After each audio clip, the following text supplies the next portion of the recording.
This is the story of something that happened one cold October, the kind of story that still makes me shiver when I think about it. I'm going to tell you everything. No lies, no tricks, just how it really happened. Listen carefully, because once you hear it, you might start looking at October nights a little differently too. It was the last week of October, right before Halloween, when the air had turned sharp and the trees looked like skeleton hands reaching up into the sky. My friend Ethan and I had planned a weekend getaway at his uncle's cabin in the woods. It wasn't far from town, but it felt like it was in the middle of nowhere. No cell signal, no neighbors, just a small wooden cabin surrounded by thick trees and endless silence. We got there late Friday afternoon. The sun was already dipping low, throwing long shadows through the trees. The cabin looked old but cozy. Stone chimney, wooden porch, and a rocking chair that creaked even when no one was in it. I remember joking that it looked like a place where ghosts might take their vacation. Ethan laughed, but I noticed he didn't really smile. That night, we lit a fire in the fireplace, made some ramen, and played cards. Around 10 p.m., the wind started to pick up, whistling through the cracks in the walls. We didn't think much of it at first. October weather, right? But then something strange happened. The fire suddenly dimmed, almost as if someone had sucked the air right out of the room. And then we heard it, knocking. 3 slow knocks. We both froze. It was coming from the front door. Ethan looked at me, and I could see it in his eyes. He hadn't invited anyone. I hadn't either. Who would come all the way out here this late? Probably just the wind, I whispered. But wind doesn't knock. And definitely not 3 perfect slow knocks. We got up together and walked to the door. Ethan peeked through the small window at the top. "There's no one out there," he said, his voice shaking. I checked too. Nothing. Just the dark woods and the porch swaying gently in the wind. We opened the door. Cold air rushed in, but the porch was empty. No footprints, no signs of anyone. We shut it quickly and locked it, laughing nervously. Maybe it was a branch hitting the door. Maybe we were just being paranoid. But that night I couldn't sleep. I kept hearing faint sounds, like whispering. Like someone was walking just outside the cabin. Leaves crunching, twigs snapping. I thought it might be animals. I tried telling myself that over and over again. The next morning, I went outside to get some fresh air. That's when I saw the footprints, bare feet, human, leading from the woods up to the porch and stopping right in front of the door. But there were no footprints going back. I showed Ethan. His face went pale, like all the blood drained out of him. He said we should leave. I agreed, but when we tried to start the car, it didn't turn on. The battery was dead. No cell signal. No neighbors. We were stuck there. We spent the day trying to stay calm. We checked the windows, the locks, the doors. Everything was shut tight. We told ourselves we'd wait till morning and then hike to the nearest road if we had to. That night, the fire wouldn't light. We tried everything. Matches, lighters, even some old fire starters we found under the sink. Nothing worked. The cabin got cold. Freezing cold. And then the knocking came again. But this time, it wasn't just at the door. Knock, knock, knock on the back window. Knock, knock on the side wall. Knock, knock right above us, on the roof. We stood back to back in the center of the room, holding the biggest kitchen knives we could find. The knocking kept going, circling the cabin, getting faster, louder. It was like someone or something was playing with us. And then it all stopped. Dead silence. For a few seconds, I thought it was over. But then the bedroom door creaked open. By itself. Now let me tell you, I've never run that fast in my life. Ethan and I bolted out the front door, not caring how cold it was or how dark the woods were. We just ran. We didn't stop until we reached the road. Yes, we found it somehow in the dark. And just as the sun started to rise, a car finally drove by, a farmer heading into town. He picked us up, and when we looked back, the cabin was gone. No, I'm not joking. It wasn't there. We went back with police later that day. We showed them the spot, the road, the little path we took. But all we found was an empty clearing with dead trees and rotted stumps. No cabin, no porch, just a circle of blackened ground, like something had burned there long ago. We were both questioned, of course. People thought we made it up, or maybe we got lost and imagined it all. But here's the thing. Ethan had pictures. He'd taken a few photos when we arrived at the cabin, the porch, the inside, even a selfie by the fireplace. But when he tried to show them to the cops, the photos were gone. Not blurry, not corrupted, just gone. Like the cabin had never been there at all. We never went back. We never found out who or what was knocking. But every year, around the end of October, I still hear it in my sleep. That slow, deliberate knocking, like someone or something is still out there, waiting. So if you ever find yourself in the woods late in October and you hear 3 slow knocks, don't open the door, because not everything wants to come inside. Some things want to drag you out.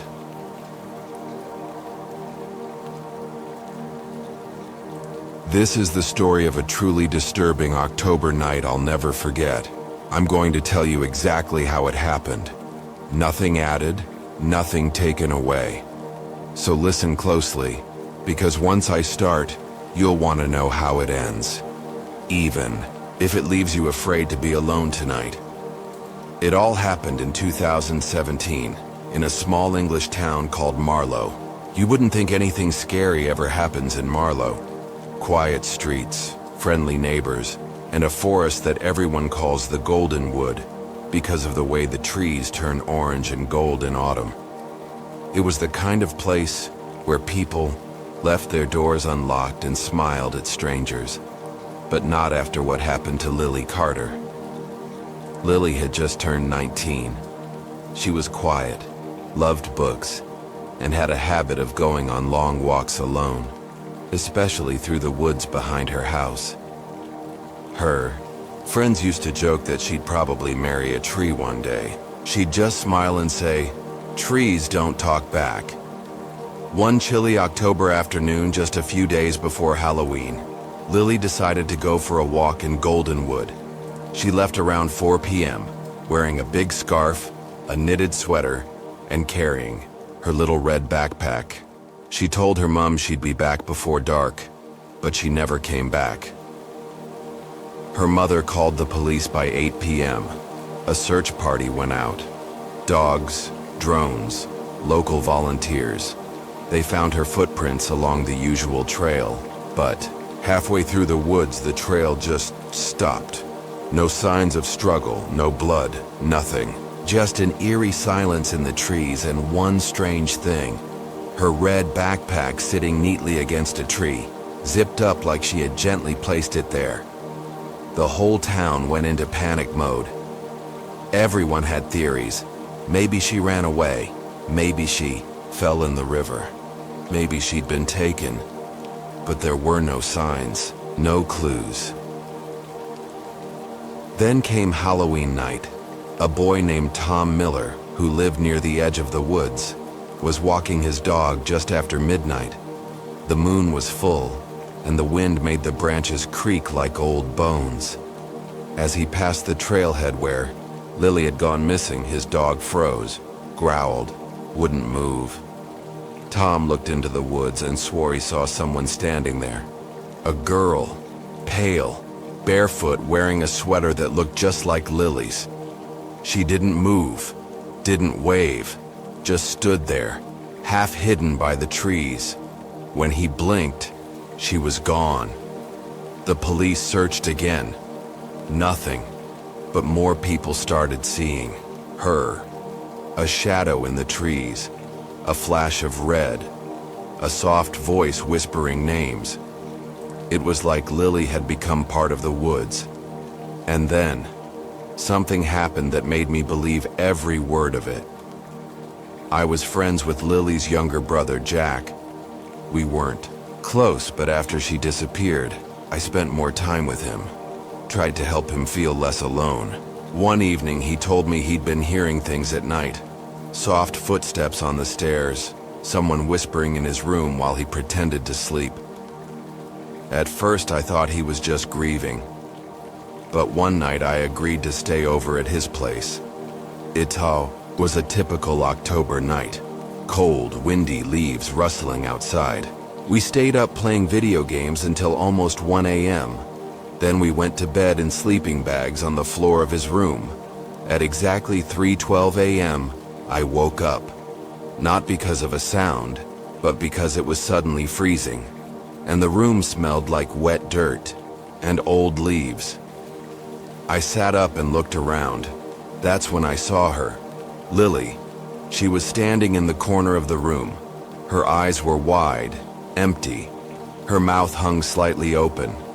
Her skin was pale, lips blue, and her feet were covered in mud and blood. She didn't speak, but I heard her voice anyway, inside my head. The forest isn't what you think. It feeds, it watches, it takes what it likes and never gives it back. I couldn't move, couldn't scream. I just stared. And then she vanished.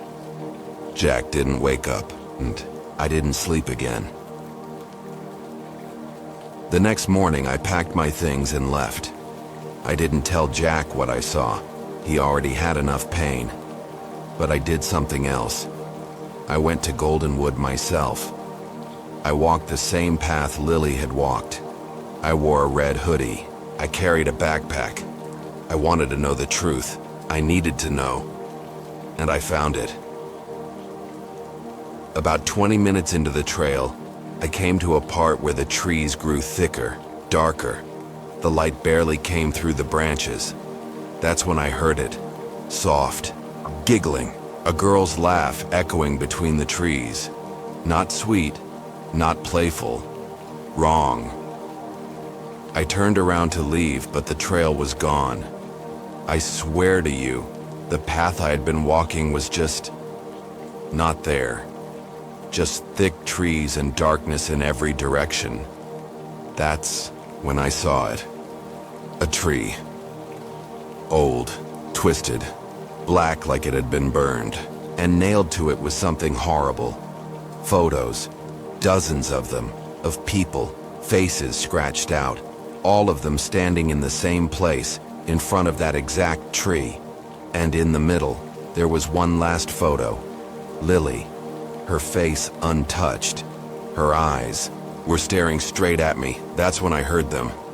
Footsteps, all around. Dozens of them. I ran. I don't know how I found the trail again, but I did. I ran until I collapsed on the main road, covered in scratches and dirt. They found me hours later.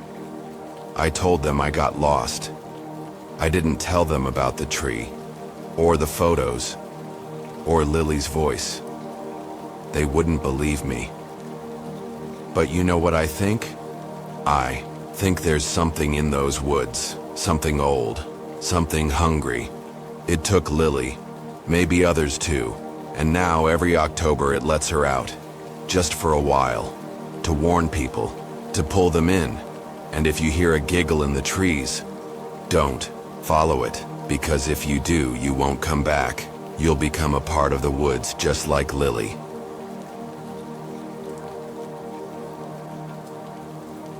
This is the story of something that happened to me back in October 2013. I haven't told many people about it, not because I'm afraid they won't believe me, but because I know they won't. But I need to say it now. Maybe you'll listen. Maybe you'll understand. Maybe you'll never sleep with the lights off again.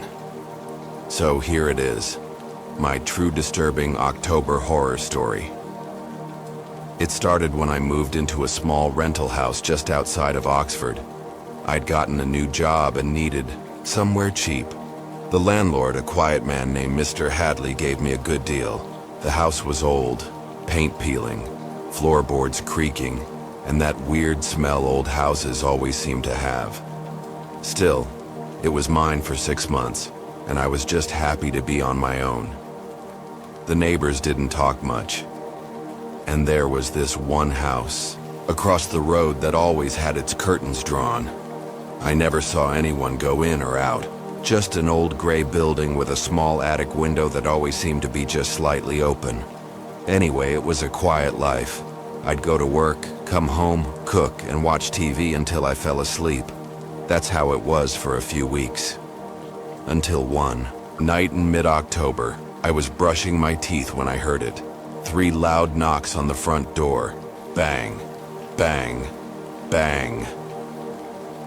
It was 11:48 p.m. I froze, toothbrush still in my mouth. Who knocks on doors that late? I walked slowly to the door, looked through the peephole. No one. I waited. Then I heard it again.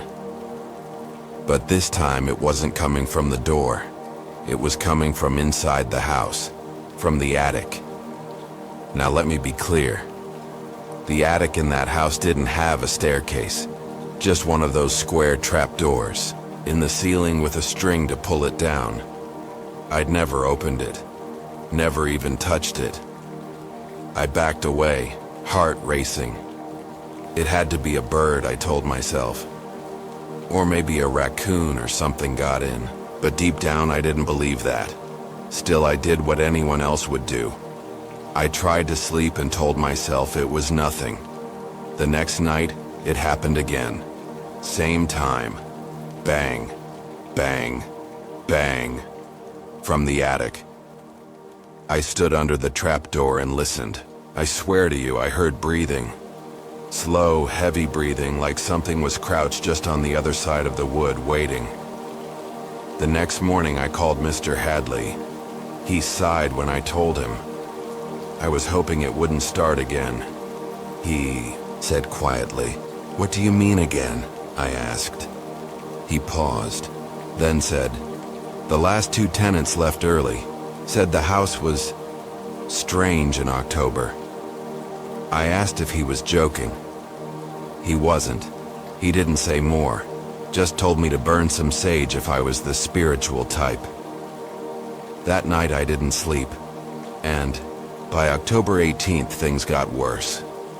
The mirror in the bathroom started fogging up with words, not full sentences, just single words like look or downstairs. One night I came home from work and found my kitchen chairs stacked on top of each other, perfectly balanced, in the middle of the living room. Another night, my TV turned on by itself, showing nothing but static and that same word written across the screen in large white letters, look. But the worst night, the one I'll never forget, was October 21st. That was the night I finally opened the attic. I don't know why. Maybe I was tired of being afraid. Maybe I thought if I looked and saw nothing, I'd finally feel safe again. It was nearly midnight. I stood under the trapdoor with a broomstick and pushed it open. Dust rained down. The smell that came from up there was horrible. Like wet wood, old blood, and something rotting. I pulled down the ladder and climbed. The attic was dark. I used my phone's flashlight, and then I saw it. In the far corner of the attic was a small wooden chair, and sitting in the chair was a doll, not a toy, not something you'd give to a child.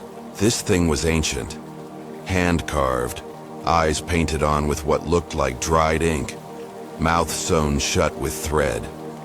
Around its neck was a piece of string, and hanging from the string was a tag.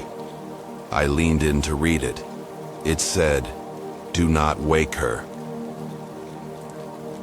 The air grew colder, and suddenly I heard a creak behind me.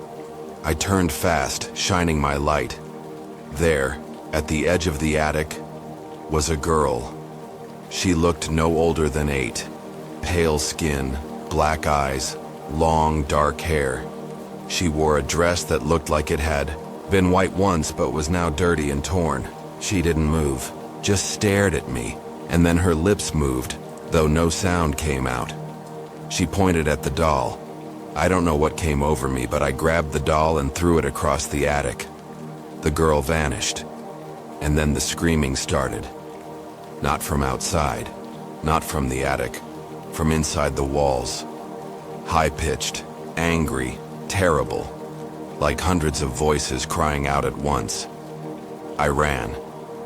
I didn't stop until I reached a friend's house an hour away.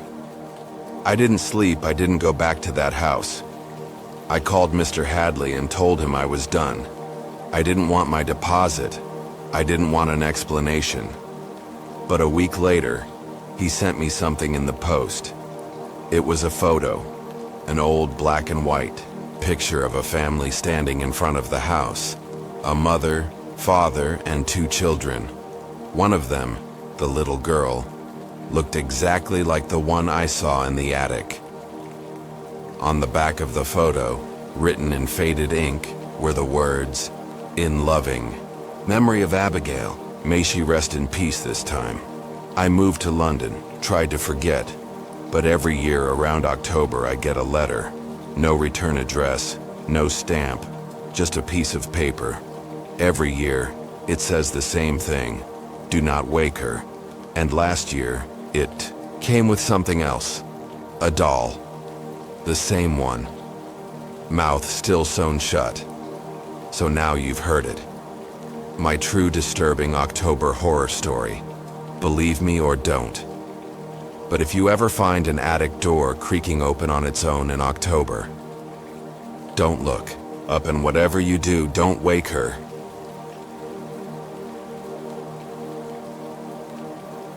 This is the story of something that happened to me last October. It's a story I haven't shared with anyone, not because I don't want to, but because people won't believe it. I wish I could forget it, but it stays with me.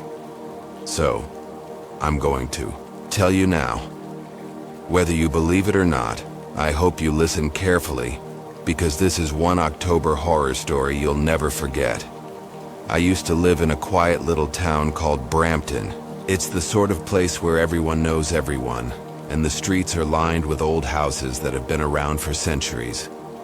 Nothing ever seemed out of the ordinary, especially in October, when the leaves changed color and everything felt peaceful. But that all changed when I moved into the old house on Elm Street. I was 22 at the time. I had just gotten a job in the city, and I was ready to start fresh. The house was old, but I didn't mind. It was cheap, and I didn't have many options. The landlord, Mr. Greaves, was a strange man. Quiet, always wearing a long coat, even in the summer. But he was kind, and the house was perfect for me. A 2-story home, with wooden floors that creaked with every step and large windows that let in the soft golden light of the fall afternoons. I didn't think much about the history of the house. People talked about it, of course. The locals said the house had been there for over 100 years, and before Mr. Greaves, there had been several families who lived there. But the most common story I heard was about a woman named Margaret. Margaret had lived in the house with her husband and young daughter, but one night they simply vanished. No one knew what happened to them. The story was strange. Some said they'd left in the middle of the night, running away from some terrible thing, while others said they'd been taken. No one knew for sure. But one thing was certain. Margaret was never seen again. The house stood empty for years after that, and the townspeople whispered about the woman's ghost. I didn't believe in ghosts. I figured it was all just local legends, But that was before October 14th, when I heard the sound. It was late, about 10 p.m. I was sitting in the living room reading a book when I heard it. A faint tapping, like fingers on wood. I figured it was the wind or something in the house, settling, so I ignored it at first. But then it came again. Tap, tap, tap. I stood up, confused. The house was quiet, and there was no wind. The tapping came from upstairs, from the room at the end of the hall. The room that had been empty since I moved in. It used to be a child's bedroom, but it had been left bare and dusty for as long as I could remember. I walked upstairs, the floorboards groaning under my feet. As I approached the door to the room, the tapping stopped. I stood there for a moment, my hand on the doorknob. Should I open it? Should I just ignore it and go back to bed? I opened the door. The room was dark, the only light coming from the hallway behind me. I stepped in, my heart racing. The air felt cold. The room was empty, just as I expected. But then, out of the corner of my eye, I saw something. A small figure, standing by the window. I froze. It was a little girl, no older than 7 or 8. She was staring out the window, her back to me. Her long, dark hair fell in waves down her back, and she wore an old-fashioned dress, light blue, with lace at the cuffs. I didn't know what to say. I didn't know what to think. I opened my mouth, but before I could speak, the girl turned around. Her face was pale, her eyes wide and dark, almost too dark. She didn't speak. She just stared at me, and that's when I heard it again. The tapping, this time louder and faster. It was coming from the walls, the floor, the ceiling. It sounded like the entire house was alive, pounding from all sides. My heart raced, and I stumbled back toward the door. But as I reached the doorway, the girl vanished. I stood there in the dark, frozen, my breath coming in short gasps. The tapping stopped as suddenly as it had started. I didn't know what to think. Was I imagining it? Had I fallen asleep and dreamed the whole thing? But I couldn't shake the feeling that something was wrong. The next day, I went down to the local library to do some research. I figured there had to be an explanation. There always was. Maybe someone had lived in the house before me who had a daughter, and I had just imagined the whole thing. But when I asked the librarian about the house, her face went pale. "You're living there?" she asked in a whisper. I nodded, confused. She hesitated before answering. "That house, it's where Margaret and her daughter lived. People say her spirit never left. Some claim they hear tapping on the walls. At night, like someone is trying to get out." I asked her more, but she wouldn't say anything else. She just told me to be careful and to not go back to that room. But of course, I didn't listen. That night, I returned to the room at the end of the hall. I had to know. I opened the door again, and this time I was ready. The room was quiet, but something felt different. It felt like someone was watching me. I turned on the light, and that's when I saw it. On the floor, by the window, was a small wooden toy. It was a doll, not one I'd seen before. Its hair was made of dark thread, and its face was carved into a strange, twisted smile. I picked it up, and when I did, I heard the tapping again. Louder this time, coming from the walls, the floor, the ceiling, like something was trapped inside. The doll's eyes seemed to stare at me, lifeless and cold. I dropped it, and the tapping stopped. I ran out of the room, slamming the door behind me. I didn't sleep that night. I couldn't. The next day, I packed my things and left. I didn't tell anyone where I was going, and I didn't tell them why. I didn't want anyone to know what had happened. I don't know what I saw that night, but I know one thing for sure. Margaret's spirit is still in that house, and she's not alone. I don't go back to Brampton anymore. I don't drive past Elm Street.